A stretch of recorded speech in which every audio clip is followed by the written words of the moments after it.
Imagine a hushed courtroom in Charleston, a swaggering officer brimming with unearned arrogance storms down the aisle and slaps the cheek of a silent black civil rights attorney, Amara Jefferson. The spectators gasps and the sudden hush collide in a shock so visceral it tightens your chest. Amid the sting, her calm eyes meet his and she whispers, "Not yet." Brace yourself for a searing tale of defiance, dignity, and the spark that ignited a movement. The air in the Charleston County courtroom hangs thick, heavy with unspoken tensions and the ghosts of verdicts past.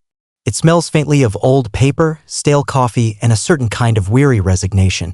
Sunlight struggles through dusty windows, illuminating worn wooden benches where figures shift uncomfortably. This isn't a high-profile case drawing crowds and cameras. It's quieter, more insidious. And observing it all, seated silently in the third row, is Amara Jefferson. To the casual eye, she blends in. A light gray blazer, simple black slacks, flats that have seen better days. No entourage, no nameplate demanding recognition. She is a congresswoman, a former civil rights attorney, but today she isn't here in any official capacity that announces itself. She's here because a whisper reached her through a former colleague, a 15-year-old boy, Micah Bell, caught in the grinding gears of the system facing a preliminary hearing shrouded in secrecy. No public notice, no cameras allowed. The kind of quiet proceeding that chills Amara to the bone because she knows silence can be the accomplice of injustice. She didn't come seeking the spotlight. She came as someone who carries the permanent ache of loss, a younger brother, Marcus, beaten by police years ago, a case dissolved into procedural jargon and vanishing reports, a life extinguished without apology or accountability. She came because she understands more deeply than most that silence isn't always golden. Sometimes it's the currency of oppression. Across the room, near the prosecutor's table, stands Officer Rooric. Tall, posture radiating an unearned arrogance, his eyes scanning the room with the proprietary air of a man who believes he owns the space. His hands constantly adjust his belt, his epaulets small gestures of self-importance. Amara doesn't recognize him immediately, but when his gaze sweeps across the rows and lands on her, something shifts. It's more than the usual courtroom tension. It's a flicker of recognition? No, assessment. The look of a predator identifying something out of place, something that doesn't belong in his controlled environment. A look that says, "You shouldn't be here." Amara doesn't flinch, doesn't look away.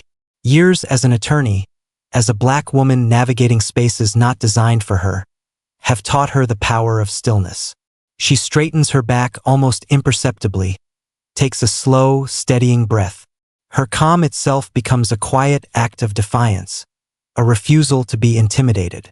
The energy in the room subtly realigns, centering not on the judge's bench, but on the silent woman in the third row. Before the elderly judge can even finish calling the case of Micah Bell, before the boy himself is even fully visible, Rooric moves.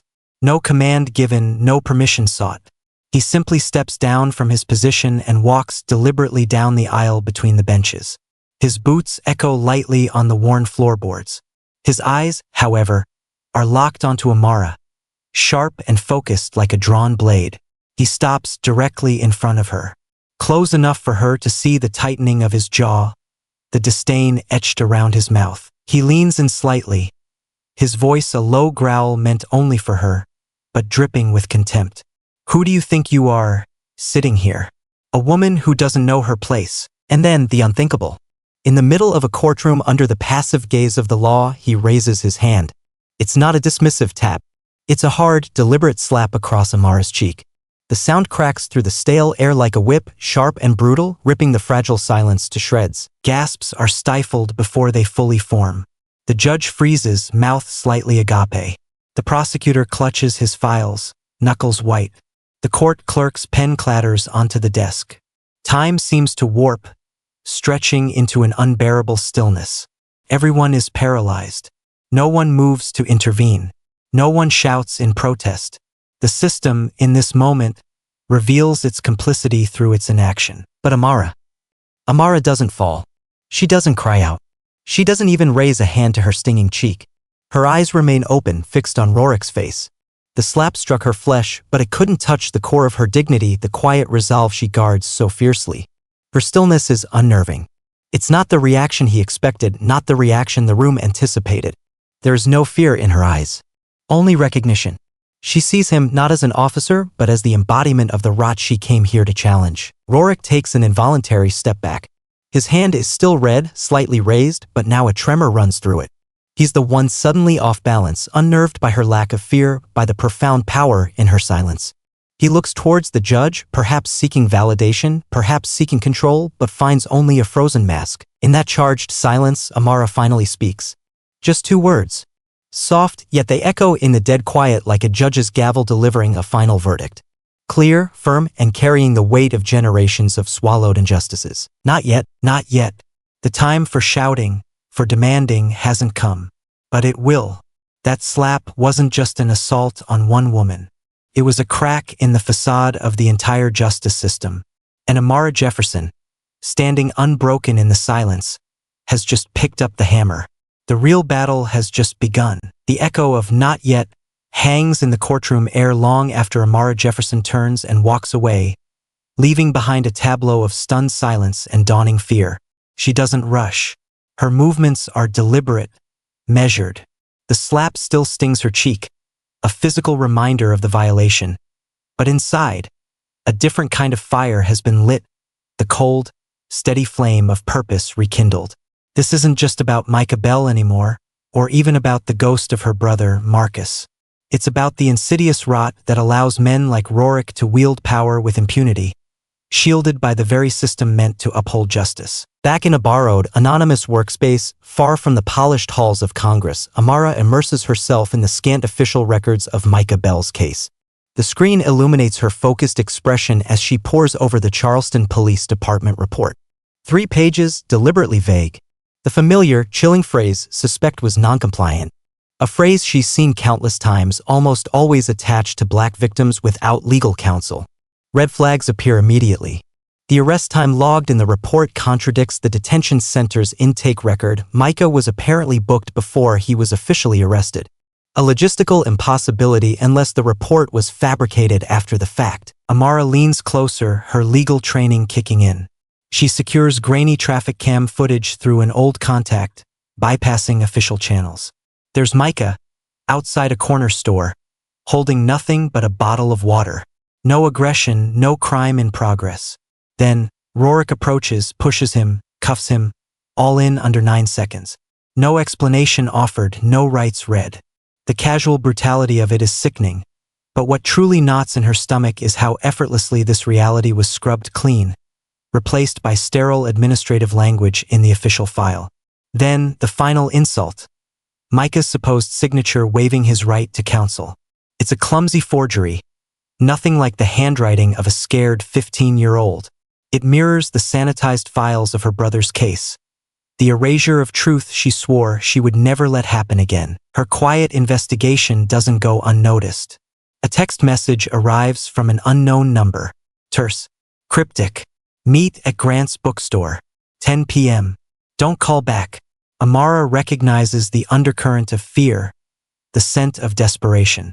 She recalls a young court staffer from the hearing, someone whose eyes avoided Rooric but kept returning to her Malik row. Her intuition proves correct. Grant's bookstore smells of dust and decaying paper. In a dimly lit back room, Malik sits hunched, wrestling with his conscience. His voice trembles as he speaks of the monitoring, the risks. But the fear is eclipsed by a need to act. He slides a thick envelope across the table. Inside lies the unvarnished truth, scans of Micah Bell's original file, the parts excised from the official record. Witness statements with conflicting timelines. Internal notes documenting protocol violations. A damning hallway camera clip showing Micah being brought in through a back entrance, no warrant, no guardian notification, no lawyer present, every step a violation of South Carolina law. Malik's voice drops lower, filled with a terrible weight. Rooric's not the only one, he whispers. There's a group, they call it the Rapid Intervention Unit. On paper, a response team. In reality, they bypass procedure. Especially with young black men. He pushes forward a small, hastily scribbled list of names. Rooric, Brooks, Whitaker, Ellison. Architects of disappearance hidden within the department's structure. Malik has risked everything to bring this darkness into the light. Armed with Malik's evidence, Amara returns to her makeshift investigation room. The names go up on the wall, connected by red string to Micah's file, to the photo of Rooric, to the memory of Marcus. A pattern emerges, stark and undeniable, a shadow network operating with impunity. She confronts the official channels, requesting Rooric's body cam footage, internal records. The response is swift and stonewalling, technical errors, encrypted data, inaccessible footage. Lies so polished they reek of coordinated obstruction. Amara begins digging into Rooric's history, peeling back the veneer of the model officer. Commendations and awards mask a disturbing trail of internal complaints, all handled internally or dismissed for insufficient grounds. She finds Darnell Woods, 16, arrested riding his bike, held for 32 hours without a call. His bruise explained away as self-inflicted. Isla Francis, 14, taken in for disturbing the peace while crying outside a pharmacy, held for hours without her family knowing. Always young, always black, always minor or fabricated offenses, always resisting, always Rooric involved. An internal performance review, leaked by Malik, praises Rooric for handling situations swiftly without media complication and managing documentation to minimize legal exposure. Euphemisms for abuse and cover-ups. This level of systemic protection points higher. Amara traces the sign-offs, the approvals. The name that surfaces is Elliot Granger, Charleston's police chief. Rooric's former academy mentor, the man who approved the majority of Rooric's sensitive cases. Granger, the master of maintaining a stable facade while rot festers beneath. He's the firewall, ensuring accountability never breaches the department walls. Supporting him are figures like Janice Holston, the mid-level coordinator who expedites files, ensuring consistent internal optics, and R. Ellery, the former internal affairs investigator who authored numerous inconclusive misconduct reports involving Rooric. And above them, the anonymous admin G3 account used to overwrite system logs traced to an IP address within Granger's own office.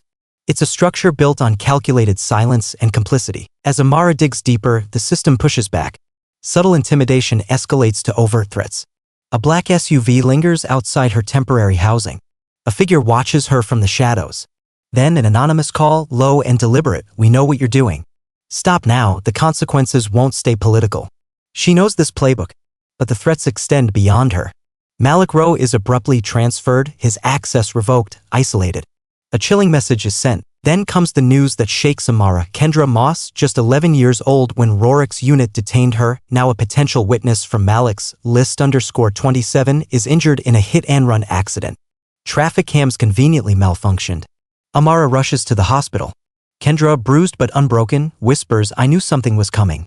Just don't let it disappear this time." Amara holds her hand, her resolve hardening into steel. "This time is different," she promises. That night, another anonymous email. "You can't protect everyone. The price of truth is always loneliness." But Amara refuses to be isolated. Instead of retreating, she reaches out. She finds Troy Bennett, another name from list_27, now 19, living under the shadow of a past detention and veiled threats against his family. He, like Kendra, thought he was alone, silenced by fear and shame. Amara creates a sanctuary, a small community room behind a church dubbed Room 27. Slowly, cautiously, the forgotten ones gather: Troy, Kendra, Isaiah, others whose names were erased from official narratives. They share their stories, not as victims demanding pity, but as survivors reclaiming their truth. The simple act of writing their experiences down by hand becomes an act of defiance, forging bonds of shared trauma and collective strength. They are no longer just case files, they are witnesses ready to speak. The system, sensing this growing solidarity, unleashes its next weapon, the media. Suddenly, sympathetic local outlets turn hostile. Articles appear painting Amara as a political opportunist, a manipulator exploiting a troubled teen, Micah, for her own gain. Witch hunt, one headline screams. Civil rights crusade or political theater, asks another. Micah's minor school disciplinary record is leaked, twisting a narrative of victimhood into one of delinquency. They aren't just attacking Amara, they're trying to discredit the very people she seeks to vindicate. Amara sees the strategy clearly. Obscure the truth with noise, doubt, and character assassination. But she won't play their game. She won't engage in messy press conferences or soundbite battles. She chooses a different arena, one they don't control. A simple webcam, a basic live stream direct to the people. No filters, no intermediaries. The live stream begins. Amara sits calmly, files stacked beside her. She doesn't start with justifications or defenses. She starts with the names Micah, Kendra, Troy, Isaiah, Jamira.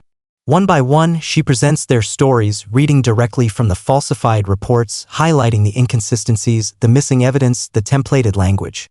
She plays the chilling audio clip of Granger discussing the need to handle a situation quietly to protect funding. She displays Template 3, the script used to manufacture narratives of nonviolent resistance for sensitive special populations, placing it side by side with multiple case files revealing the identical phrasing. The cut-and-paste nature of injustice. Viewership skyrockets. The live chat explodes not with hate, but with recognition. My son was suspended for wearing a hoodie. I was a teacher, I remember them taking a student. I worked there. I deleted records. I'm sorry. The collective silence is breaking. For a few heart-stopping seconds, the feed cuts out, a clear attempt at censorship, but it resumes almost immediately, fueling outrage and resolve among the viewers. If they're cutting it, she's hitting the truth. We're recording this. Hashtag let the tape run trends globally. Amara looks directly into the camera, her voice steady. They call this emotional manipulation. But if the emotions of a child wrongfully detained, of a mother made to believe her child is the problem, or what we're told to be suspicious of, then maybe we shouldn't question the storyteller. Maybe we should question the system that made pain feel unspeakable. She doesn't need to shout. She doesn't need to plead. She simply lays the raw, documented truth bare, trusting the people to see it for what it is. The live stream ends not with a call to arms, but with a quiet, powerful statement taped to the whiteboard behind her. This time, the truth wasn't written by the most powerful.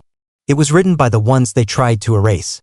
The screen goes dark, but a million points of light have just been ignited across the network. The system's carefully constructed walls of silence have been breached, not by force, but by the undeniable weight of truth finally given a platform. The silence that followed Amara Jefferson's live stream wasn't empty. It was heavy, charged with the undeniable weight of exposed truth. The carefully constructed dam of denial and obfuscation built over years by Charleston's entrenched power structure didn't burst with a roar, it began to crumble brick by insidious brick, under the relentless pressure of public scrutiny and internal reckoning. The first tremors were felt before dawn the next day. An assistant director of internal security, implicated in the shadow surveillance contracts, resigned via a terse email. No excuses, just a stark admission. Some things were once considered acceptable, but I can't carry them anymore. It was the first crack from within.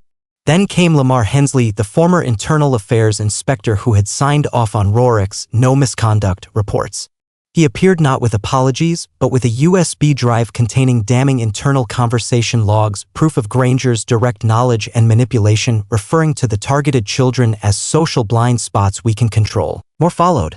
Elise Choi, the lawyer previously fired for questioning the South Park redevelopment project, returned with unreleased policy drafts revealing intent to bypass parental consent for school surveillance.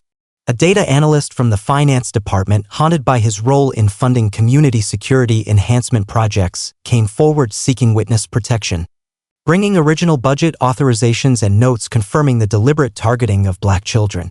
Hackers, once operating in the digital shadows, anonymously released further corroborating data logs, their actions echoing the sentiment the truth deserved guardians. The Department of Justice released its preliminary findings, confirming administrative data manipulation, opaque internal processes, and systemic neglect, validating Amara's claims on an official level, though stopping short of naming a single architect, instead describing a system without a name.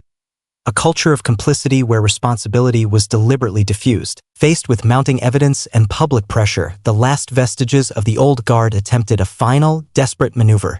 A petition backed by powerful business interests and former officials demanded a review of Amara's unilateral actions, accusing her of eroding public trust. It was a thinly veiled attempt to reframe the narrative, to paint the whistleblower as the problem. But when the petition reached the city council, the chamber wasn't filled with lobbyists. It was filled with the people of Charleston. 200 strong, they stood in silent solidarity, Troy Bennett, Kendra Moss on her crutches, Micah Bell wearing a shirt declaring "I wasn't erased," parents holding faded records. Even a former police officer who stood to condemn the silence he once upheld. The petition was dead on arrival, rejected not merely by votes, but by the collective gaze of those who would no longer be ignored. Elliot Granger was summoned for one last hearing. He maintained his composure, a pillar of stone beginning to visibly crack. He spoke of difficult decisions made to preserve order. But when asked directly if he denied responsibility for the systemic abuses, his carefully crafted deflection, "People can look at the same event and call it justice or abuse," rang hollow. Amara stood, needing no microphone. "You kept the city from falling apart," she stated, her voice cutting through the tension, "but you didn't keep its soul intact." In that moment, Granger wasn't a chief, he was simply a man who had lost control of the narrative, listening to the consequences of his actions. The official legal battles continued, culminating in the federal lawsuit Amara had filed. Courtroom 7 became a theater of truth-telling. Malik testified about being instructed to delete records. Tasha Bell, Micah's mother, recounted being dismissed and disbelieved, her heartbreak laid bare. "I believed them because they had computers," she told the jury, her voice thick with pain. "I only had a heart. But now I know their computers are better at deleting names than finding people."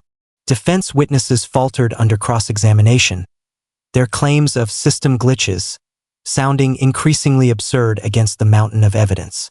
Amara, in her closing statement, didn't demand vengeance. She simply held up the pattern, the language, the erased names, and asked the jury to acknowledge the design behind the failures. "We ask you to name accurately what has happened here," she urged. "A system not broken by accident, but because it was allowed to be." While the courts deliberated, delivering verdicts that would hold specific individuals and the department accountable, a deeper, more profound change was already underway on the streets of Charleston. It wasn't loud or revolutionary in the traditional sense. It was a quiet shift in consciousness, a silent wave. Teenagers calmly cited statutes when stopped without cause.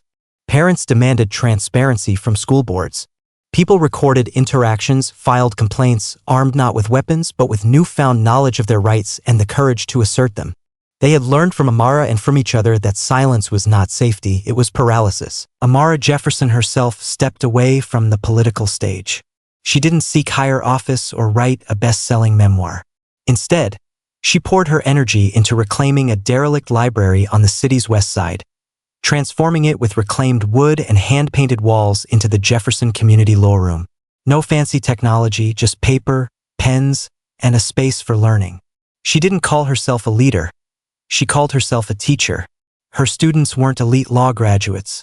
They were the community, the kids who'd been profiled, the parents who'd been dismissed, the workers who didn't know their rights. She didn't teach them how to win cases. She taught them how to navigate the system, how to demand accountability, how to ensure their voices wouldn't be silenced again.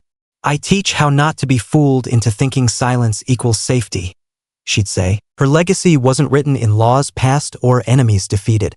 It was written in the confidence of a young person demanding due process, in the determination of a mother accessing her child's records, in the existence of a small room where knowledge became power for those who had long been powerless. It was in the understanding, spreading through the community like roots beneath the soil, that true justice isn't granted by institutions, it's built painstakingly by ordinary people demanding extraordinary change. The story of Amara Jefferson, and the courageous individuals who stood with her, serves as a stark reminder. Injustice thrives in the shadows, fed by silence and the passive acceptance of prejudice. But even the most deeply entrenched systems can be challenged, not necessarily by shouting the loudest, but by speaking the truth with unwavering persistence. It reminds us that dignity isn't conferred by status or position, but earned through resilience, integrity, and the courage to stand firm when everything pushes you to bend. Look closely at the quiet ones. Listen carefully to the voices often dismissed. For sometimes, the most profound truths, the sparks that ignite transformative change, begin not with a roar, but with a whisper, refusing to be extinguished. Ask yourself, when faced with injustice, will you turn away, or will you find your voice, however quiet, and add it to the rising chorus demanding truth? Because once enough voices join, silence is no longer an option. Thank you for watching. We hope this powerful story resonated with you and added value to your day. If it moved you, please like, share, and subscribe. Join us as we continue to shine light on true stories of courage and change.